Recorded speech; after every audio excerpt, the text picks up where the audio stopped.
Здравствуйте. Вы смотрите воскресное приложение программы «Добрый вечер, Нерюнгри». Его мы начинаем в магазине «Товар для дома». Но не беспокойтесь, не проблемы нашей торговли волнуют нас сегодня. Сегодня у нас несколько вопросов к нашим жителям нашего города, а также ко всем остальным. Крещение. Все правильно. А что это за праздник? Божественный, только не знаю, как его отмечают на Руси. Ребята, знаете, какой сегодня праздник? Нет. Какой? Крещенский мороз сегодня.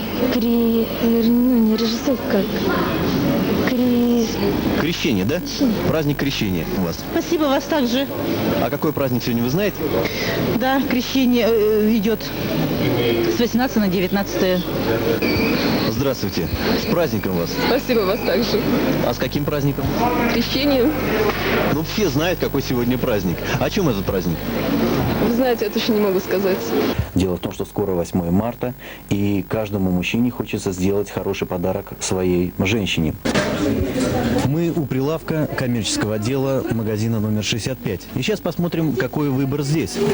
Товарищ продавец, на секунду вас. Здравствуйте. Прошу прощения, вы случайно не подарок жене своей выбираете на 8 марта? Да нет, это для... Не хочу я сниматься, собственно говоря.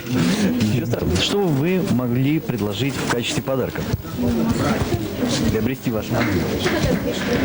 В нашем отделе, мы делаем такие подарки. Вот посмотрите, пожалуйста. Здесь входит брошь, губная помада, свечи. Я считаю, что неплохой подарок. Продолжаем воскресное приложение программы «Добрый вечер, Нерюнгри». И продолжаем его в гостях у самого молодого колдуна, как гласят афиши, Олега Кантуева. Олег, почему колдун? Почему именно такое название? Оно впервые звучит в нашем городе. Здесь что-то сказочное такое, сразу какие-то такие ассоциации, связанные с сказкой. Колдун. Не гипнотизер, не врач, лечащий при помощи каких-то нетрадиционных методов, а именно колдун. Надеемся, что эти советы помогут молодым родителям. И если у вас возникают вопросы, связанные с здравоохранением, обращайтесь к нам, и мы постараемся вам помочь. Послезавтра, 17 марта, состоится всесоюзный референдум, где мы все с вами будем решать судьбу родного государства.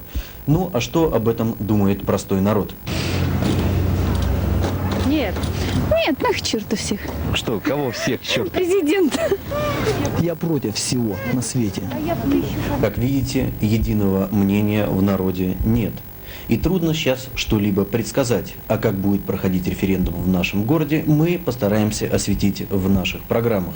Мы долго думали, то ли одному вести, то ли Владимиру, то ли мне, и решили провести вдвоем, чтобы никого не обидеть, потому что два ведущих, два разных мнения, и одним нравится Владимир, одним нравлюсь я. Владимир, ну не секрет, наверное, что тебе нравятся женщины. А вот какие женщины тебе больше нравятся? Что ты считаешь, женщина должна быть главной? Ну, в моем возрасте я уже считаю, что для женщин это самая главная хозяйственность.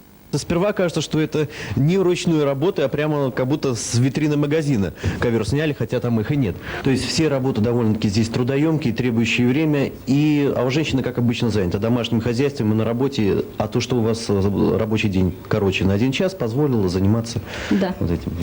Заканчивая нашу сегодняшнюю программу, нам хотелось бы от лица всех мужчин нашего города поздравить женщин управления «Разрез-монтаж», работниц 31-й столовой, милых продавщиц 65-го магазина, учителей ГОРАНУ, сотрудниц детского сада «Золушка», стюардесс Нерюнгринского авиаотряда и Ольгу Денисову, единственную женщину нашей редакции, которая освещает в наших программах вопросы здравоохранения.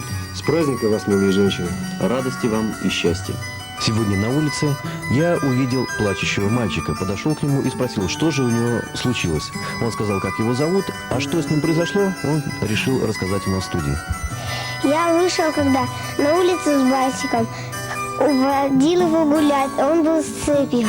Когда я забыл варежки, я пошел, потом вышел я с варежком, его уже не было. Если кто знает про эту собачку, чтобы у ребенка все-таки появилось снова радостное настроение, помогите. Надо быстрее сказать, что хоть запись.